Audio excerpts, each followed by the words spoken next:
Welcome back, Perfect Peeps. With two, see, I'm gonna edit that already. Welcome back, Perfect Peeps, to Purrfect.dev. Today with me on the show, I have Dan Ribbons, who is creating a new CMS called Payload CMS. Hello, Dan. Hi, Alex. Thanks for having me. Yeah, thanks for coming on. I really appreciate it. Today we're talking all about this crazy CMS that you created. So a little bit of background, the way that I kind of know you, I believe we both worked at OST at some point, just never crossed roads, right? Yeah, Crossed paths, I should say. right. Yeah, there's a lot of different teams, and you hear names, and then you may or may not work with different people there, and it's always fun. But it's a good group. So yeah. So not that long ago, you kind of left that and started working on Payload CMS full time. Is that correct? Yeah, I bounce between freelancing and doing payload full time. Okay. While it's not paying bills, I need to be doing client work, Yeah. which also gives me valuable perspective and experience and all that. But if I had my choice, I'd do a lot more on payload and focus on that. Yeah, for sure. Yeah, it's definitely a neat product. So is Payload kind of, would you put it under that headless CMS as the brands go? Yeah, yeah. If you're gonna categorize it, it definitely falls under that for sure. Okay, Um, cool. you know, So Go so ahead. the difference on this one, it seems as though, and I've just played around with it for a little bit and read some of the docs and kind of started going through it. Um, on like maybe like a Sanity IO or something like that, it's not a software as a service. It's actually kind of a application development stack that you could serve yourself. Is that correct? Yeah, I love that you point that out. With something like Contentful or Sanity, yeah, you're hitting their API, but we fully expect you to self-host your app how you're used to hosting any other Node app. So it gives you a lot of freedom and options. Uh, that's how I recommend it. Yeah. Yeah, cool. So on like a WordPress that has kind of that front end tie-in to both your visual out to the end customer or that true front end. They also bake in like an admin side to WordPress. If I were to compare it to like that WordPress example, Payload is more so on that back end side of it. So it's got the content pieces as you stand it up, but it also has like an admin UI out of kind of pre-canned out of the box. Yeah, exactly. Once you configure your collections and how your data should be structured, we take that and we use Webpack and it bundles and builds your admin experience based on what you've given us or what you've given Payload rather. Um, but it all happens on your local host or your server. Yeah. So I think just from digging through it a little bit, it looks like it pretty much wants to use MongoDB. Is that correct, or is there like a way to extend that past Mongo? I mean, we would accept a pull request that extends it beyond Mongo, but at this point, that was a choice to support that and only that. And but we definitely will be. We already are thinking, how are we going to build this beyond Mongo? I love SQL. I'll use it for other projects, and content does adhere well to document data stores. So I don't think we're in a weak point because we only do Mongo. I think it's a good Mhm. choice. But certainly there is customer demand. People have already asked, when is that coming? We're working on a roadmap, and a lot of things are in the air, but you might see that come up real soon. Awesome. So you mentioned a pull request in that regard. So is Payload open source? It is, but it's not copyleft. We do require a license. We have a couple tiers. We just released a free tier for personal use. So you're doing your own, website for your own blog. Go ahead, use Payload. It's free. We do charge a license if you're going to add more users to the admin panel, but we try to make it super easy. We do want this to be a paid product. We're putting it in our. We're trying to give it like a very enterprise feel, and we expect somebody would pay for that quality. But we made it simple in that our user licensing right now is not pay per user. It's not paying for more API quota or anything like that. It's just, do you want less than 5 or more than 5 admin users? And that's kind of our pricing tier at this point, which we'll stick with for the foreseeable future. Cool. Yeah, that makes sense. I feel like without letting individual developers and stuff like that into that free tier, it becomes really hard for anyone to like evangelize or like promote Payload CMS without getting their hands into it. That seems like everyone kind of goes down that road eventually, and you have to figure out your licensing strategy. Yeah, and beyond that, like, we want to support the little guys, right? Like, we're feisty startup, we're bootstrapping. It would be wrong for us not to give something back, and I think that goes to like our core beliefs and how we want our licensing to work. It's all very streamlined. It makes sense. Yeah, so what I want to do is I love your documentation. I feel like any CMS or just any tool or application that's going to be successful in the future, if it doesn't have great docs and a kind of a great place to go back to and learn from, it's going to fail. And I think you guys are doing a rock star job on that. So I want to pop that open. And sorry if you're listening to this on audio, this might get a little more video intensive than some of our other podcasts, but I just have to show off the product a little more here. Appreciate it. So this is the payloadcms.com. So this is the actual web page, and it kind of walks through all the different parts of it. And we touched on some of this, right? So kind of that admin or backend piece to it. One of my questions was going to be, is it built in React? And you talked about Webpack. So is that the go-to for your UI for the backend? Yeah. You don't have to be a React expert to use it, but our admin UI is going to be built that way. You can overwrite components in your own React code. So that's a good fit. Yeah. Sweet. Yeah. So I kind of took just the basic, and this is why I want to show off your docs. So it's really, I mean, it's slick. It's fast. I assume maybe you're running Payload CMS to actually use this site. Yeah. Little dog fooding. This is served through Netlify host on, we're using Next.js. So this is all pre-built, and this is all React for our docs in our Very website. cool. I might have to pick your brain. We're about to release Next.js on Vercel, and I'd love to compare what it looks like on Netlify. So yeah, I guess back to what I was saying. I quickly, like, before we even jumped on the podcast, it probably took me 20 minutes just because I'm not familiar with Mongo or anything like that. And what I ended up doing when I walked through this, it's got great documentation. I love that you guys put kind of the concepts behind it first, like what a collection is and kind of the different ways to hook in and things like that. Do you want to talk just a minute about, why you chose to go down this road and set like collections the way they are and how the code is kind of designed for that? Yeah, I mean,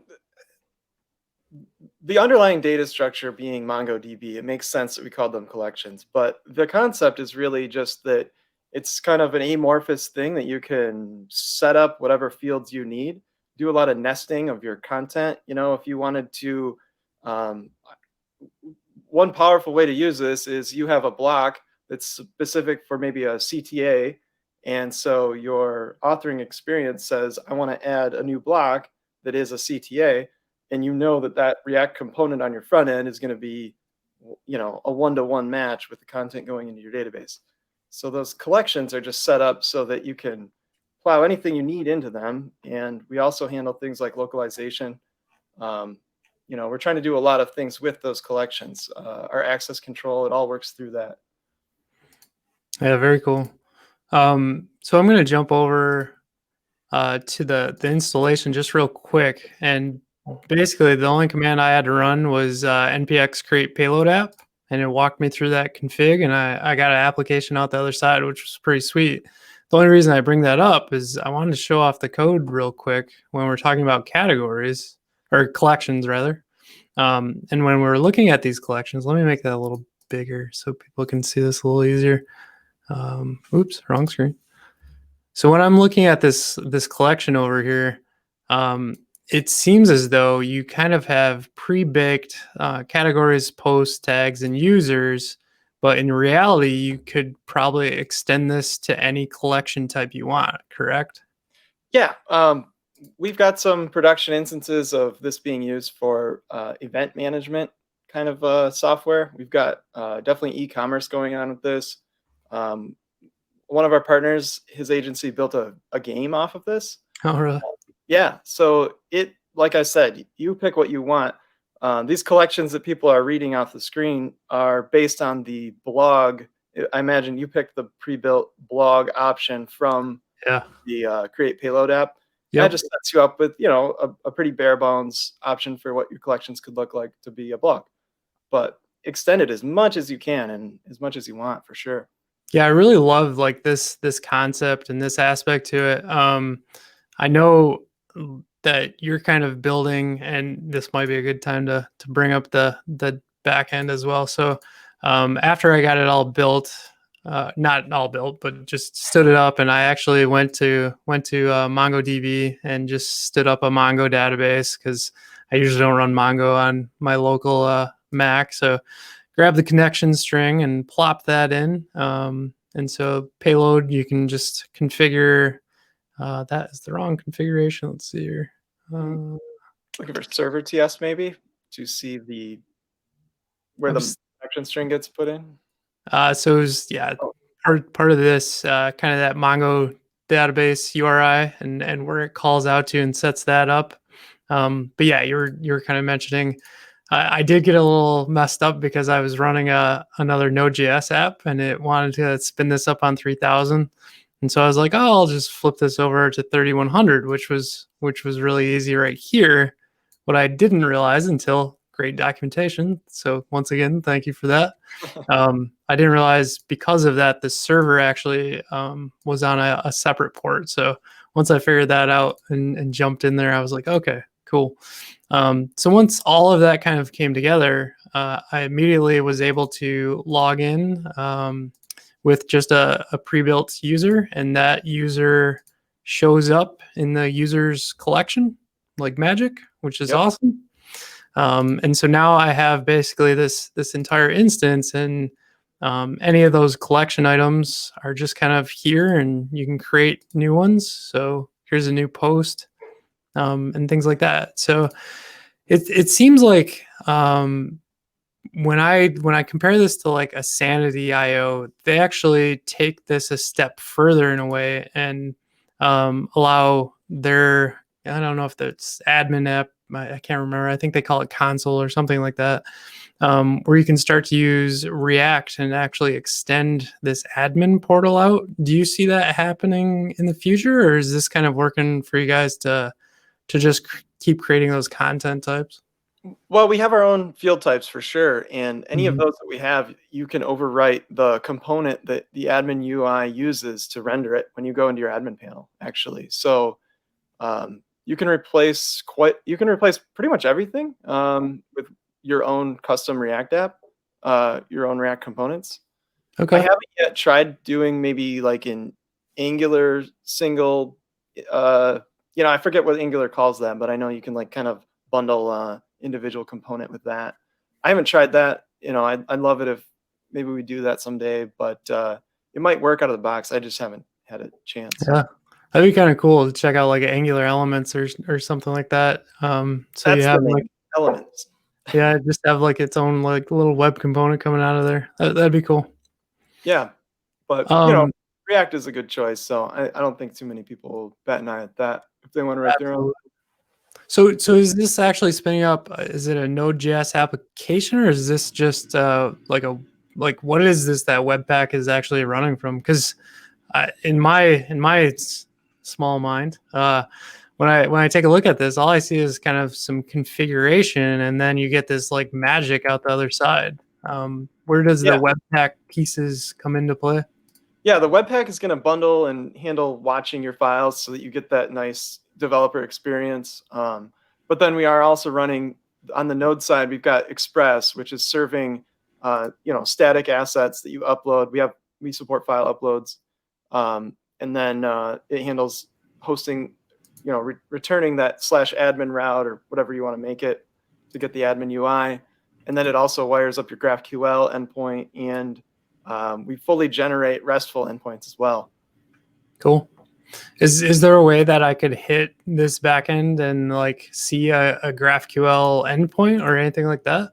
Yeah, it gets the default. It should set you up with a GraphQL Explorer out of the Okay. box. So if you're running right now, you should be able to go to your browser. Yeah, Yeah, and let's try it out. I believe it's localhost 3000 or 3100 in your case you had mentioned. Yep. And then you need I think it's /API /GraphQL Explorer.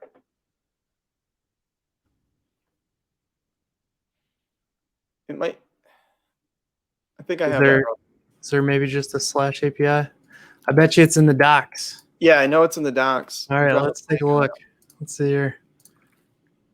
API GraphQL. Oh, GraphQL Playground.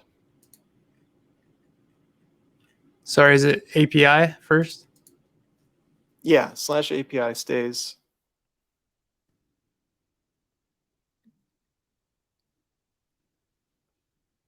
It's always hard to type when people are looking at you. Is there any hyphens or anything, or is that the... Yeah, GraphQL Playground. Okay, let's try that. There Sweet. we are. Very cool. If you expand out the schema on the right, you can see, this is all generated based on those collections that came. And if you make changes, obviously this will be updated. That's really cool.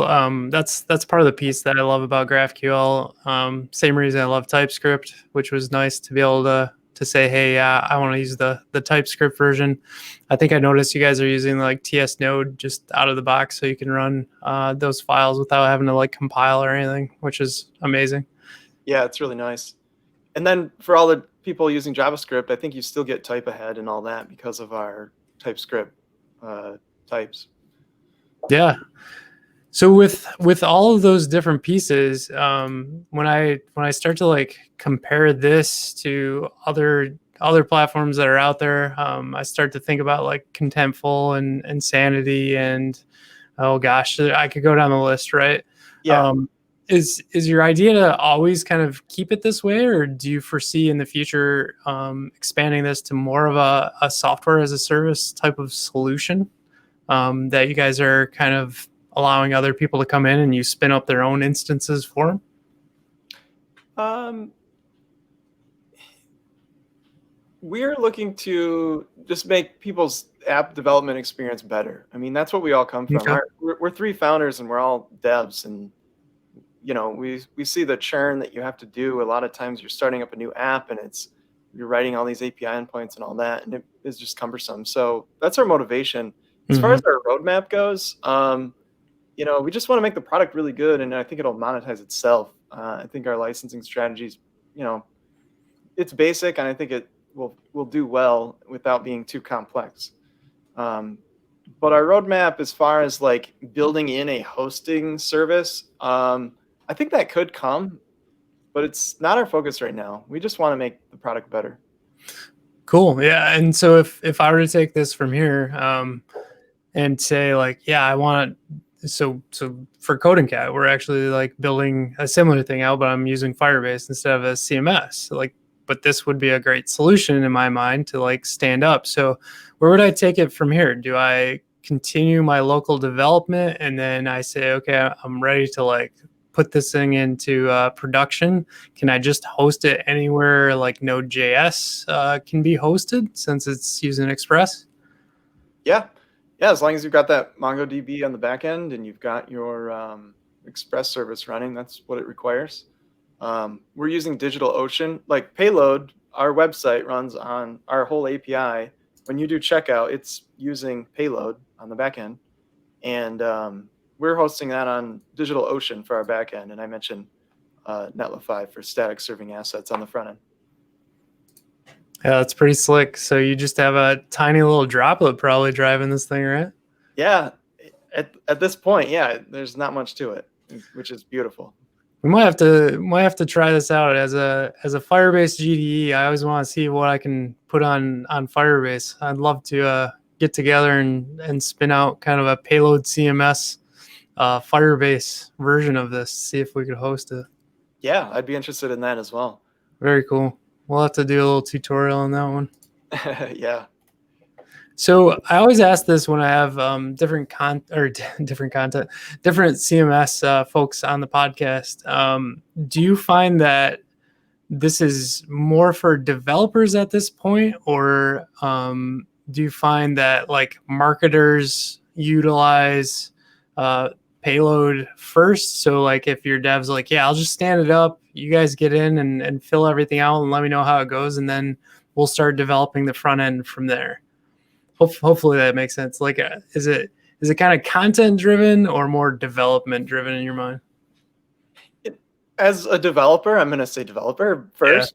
Yeah. But I could see like a power user type marketer being totally comfortable, especially as they spend more time in it, just configuring those collection fields to match what they want to show on the front end. I think you could come at it from a design standpoint or a developer standpoint and find success. Especially, you mentioned earlier our docs. Like, it was really important to us that those read at a very approachable level. You don't need a computer science degree to set up a Payload instance. That's our goal. Yeah, I think you're achieving that because I'm not a mad scientist. I'm a decent developer, I'd say, and just being able to stand that up and get through it was pretty sweet. And the other thing is, you don't want to have to learn. Everybody's churning out these new tech stacks and everything's all flashy and new, but it your mental space can only hold so much, right? So yeah, I don't think you have to spend a lot of time in Payload to get an expertise to where you're delivering high value. You're not learning Payload as much as you're just doing some JavaScript. Yeah, for sure. I think it's really nice staying within like a single kind of language and stack that you have here. Mongo's been around for years, so it makes it super easy for that side of it. Having JavaScript devs that love TypeScript too. Either way in this product makes sense as well, and it's so clean and simple to read through. It's just like, wow, like here's these couple of config files. I've got it stood up and we're off to the races, essentially. Now I have my either GraphQL API or REST API. I did notice there's a local API as well. Is that just calling out something different? Yeah, the intention of all that you saw in the documentation, it says local. What we're trying to achieve there is that if you're writing your own code on your server, you can use our I want to say request handlers, but that's not a total perfect fit. But essentially, if you're writing to a collection, you can use those local API callouts so that you still get the localization, and you still get the access control and the validation and all these things that Payload's handling for you. You don't have to throw all that out because you want to write straight to MongoDB. I wouldn't recommend that. You know what I mean? Yeah. So it makes sense that you would need those local API endpoints, or not endpoints, just to run those commands locally.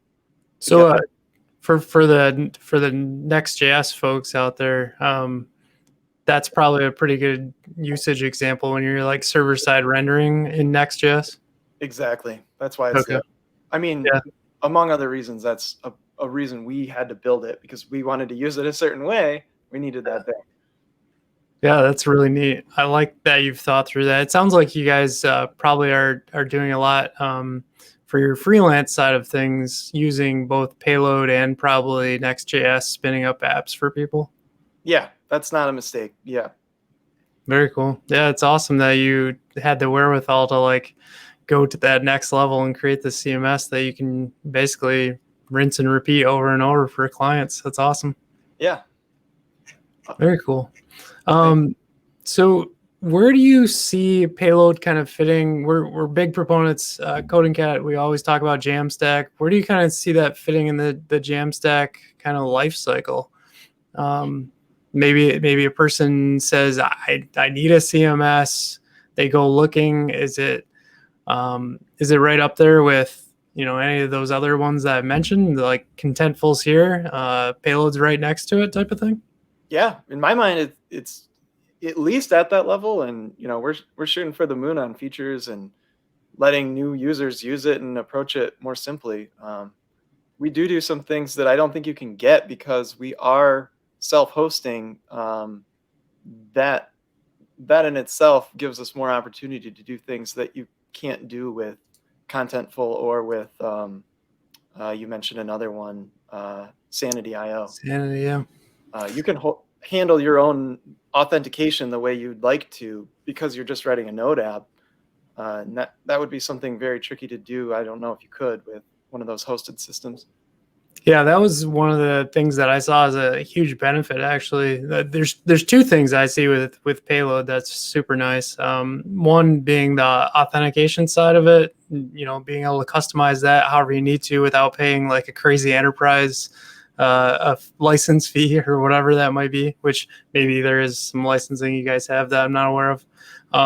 But the second and bigger thing in my mind is data control. So like if you are standing up your own Mongo instance, wherever that might be, you wholly own that data. Like no one's going to shut you down. Even if your droplet goes down or like all of DigitalOcean, like they cancel you, you could just take that and move it on out and put it somewhere else and host it, right? Yeah, exactly. When we started building Payload, it was 2018, and things are a little more evolved from then, but they're not all that different. And that's one thing we couldn't find it as an existing platform. If you have a corporate client that needs total control of their data, there just wasn't an option. So we had to build Payload. Yeah, I would assume that probably gets you around a lot of like, well, maybe not around GDPR and stuff like that, but when a lot of like the European companies request access and things like that, their data centers have to live within a specific region within Europe or wherever their headquarters might be. So this is perfect because you can take this full stack and kind of stand it up, and you're ready to rock and roll. Yeah, absolutely. Cool. Is there any other like clustering thoughts? I have things going around in my head, just how like if you end up at a Nike or let's say Washington Post or something that's global. Do you take Payload and like just rely on MongoDB being able to cluster across the globe and then have like a CDN for the front end? I maybe haven't thought that far through it, but I'm just kind of wondering what the scale looks like.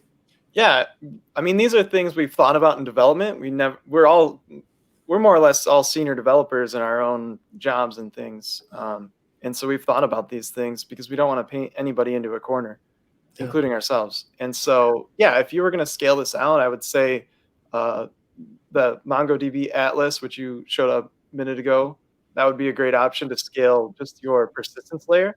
And then if the node side of it, here's the thing. So how many admins do you really expect to be in the system? We do everything on a DigitalOcean droplet because if it's a company of 3 like us, all right, we've got 3 admins. It's not a big deal. And we'll probably need to scale some things, but it's not overly cumbersome. Like you said, you're going to have static assets that are going to be CDN driven, so you're golden there. Yeah, so it just comes down to like how heavy are you hitting that API that's your RESTful or your anything that's going through your Node Express side of it.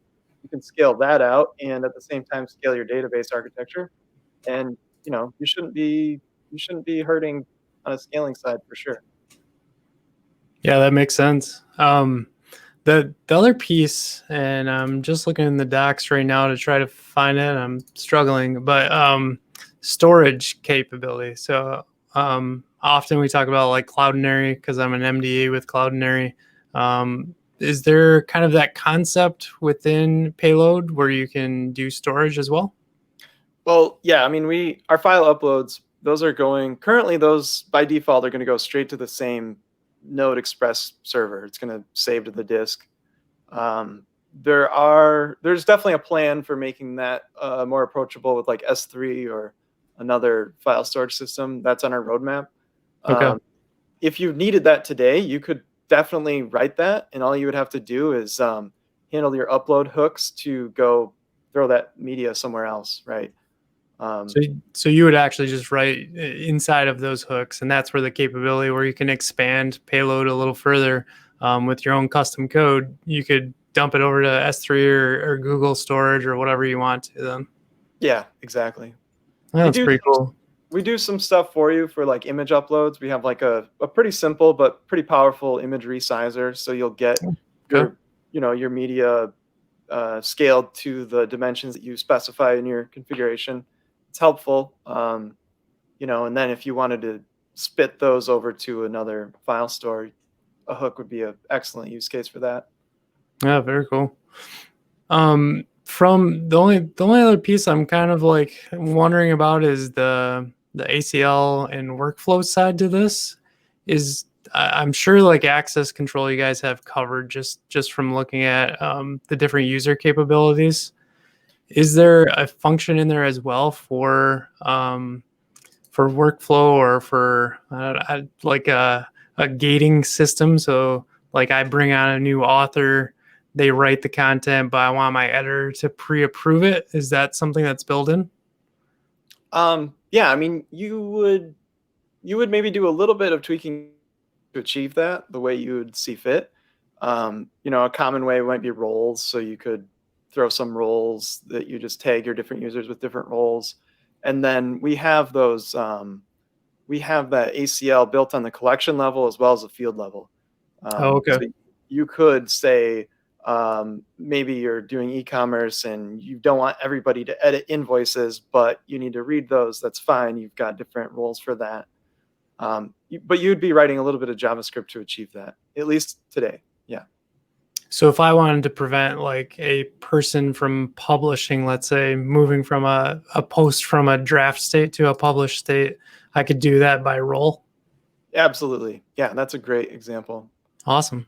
No, I think you guys have a fantastic product here. It's got everything that someone would need for a CMS. It's cool. That's got Mongo. You can put that wherever you want to. You don't have to necessarily worry about the SQL side for a relational database. Sounds like you might have something in the works there as well, though. So it's really neat, and I think we're gonna have to link back up and maybe do a little tutorial on how to host this thing on Firebase in the future. I would love that. Cool. Thank you. Well, unless you have anything else, Dan, I might jump over to our Purrfect Picks. Yeah, that's a good time for that. Let's do it. I don't know if I have yours, but we'll bring them up when you're ready. I will bring mine up right now. You want to go first or me? Do you want to share your screen or no? Do you have them? Yeah, I could do that. I wasn't quite ready. Yeah, I'll do mine first. You get ready, and I'll do mine, and then we can go into yours.